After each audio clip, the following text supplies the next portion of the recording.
নমস্কার। আজকে আমি এই ভিডিওর মাধ্যমে বাচ্চাদের কিভাবে বাংলা বানান অতি সহজে শেখানো যায় সেই কৌশলটি শিখিয়ে দেব। দেখো, প্রথমে আমরা কি করি, বাচ্চাদের বর্ণমালা শেখাই।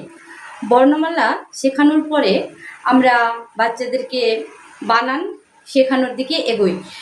বড় বড় বানানের চাপ দিই, ওদেরকে মুখস্থ করতে বলি, তাহলে বাচ্চারা সেই বানানগুলো মুখস্থ করতে ভয় পায় কিংবা চাপের করে ফেলে।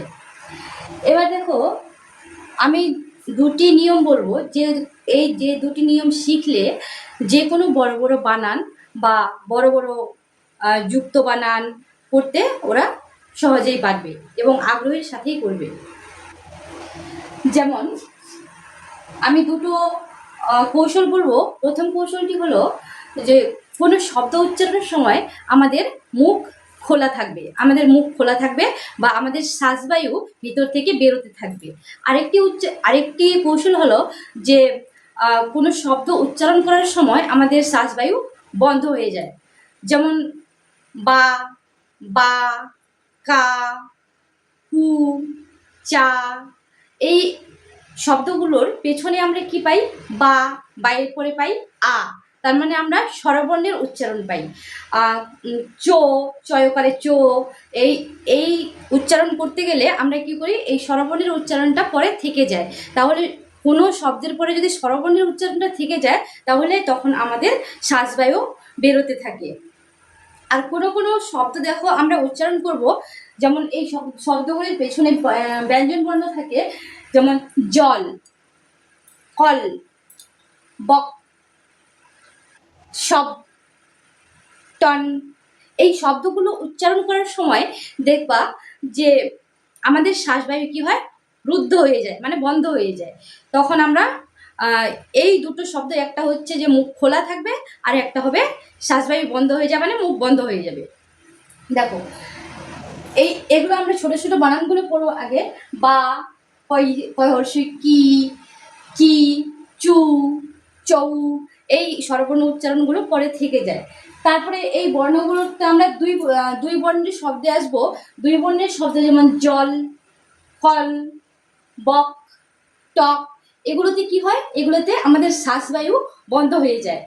এবার আমরা এর থেকে বড় বড় শব্দ উচ্চারণ করব।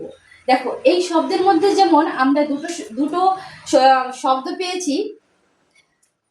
আমি বাংলা ব্যাকরণের দিকে যাচ্ছি না, আমি ছোটদেরকে যেভাবে শেখাই সেভাবে আমি শেখাচ্ছি। যেমন বা, বয়াকারে বা, আবার আছে বা, বা, দুটো শব্দ আছে। তাহলে বা, বা, তাহলে দুটোই খোলা থাকলো মুখ। এরপরে দেখো বা, এরপরের শব্দ বা, লক।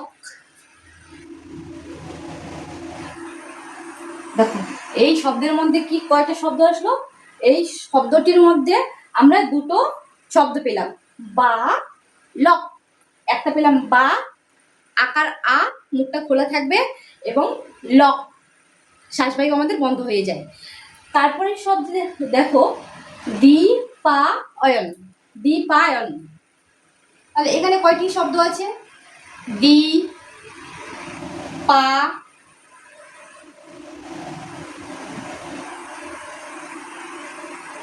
অন।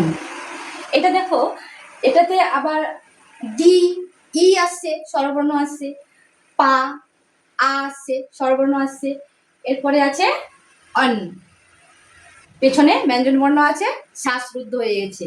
দি, পা, অন। আমরা এই শব্দটি 3 বারে উচ্চারণ করব, তাহলে এইভাবে উচ্চারণ করা খুবই সহজ হয়ে যায়।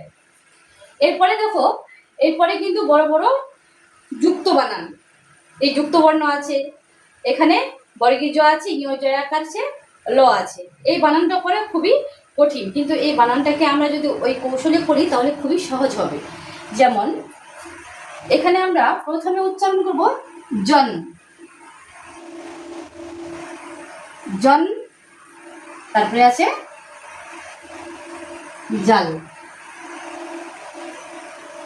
তাহলে এখানে জন, জাল। তাহলে এত বড় বানানকে আমরা খুব সহজভাবে করে নিলাম, জন, জাল, দুটোই শ্বাসরুদ্ধ হচ্ছে, দুটো শব্দতেই শ্বাস বন্ধ হয়ে যাচ্ছে। এবার আছে সজ্জিত, সজ্জিত। এবার সজ, সজ জি তো। দেখো দন্ত স বর্গ জয় জয় হর্ষই ত, সজ্জিত।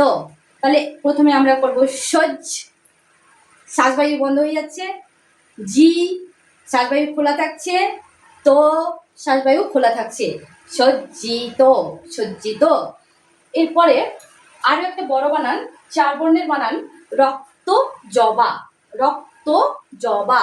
তাহলে প্রথমে আমরা কি বানান করব,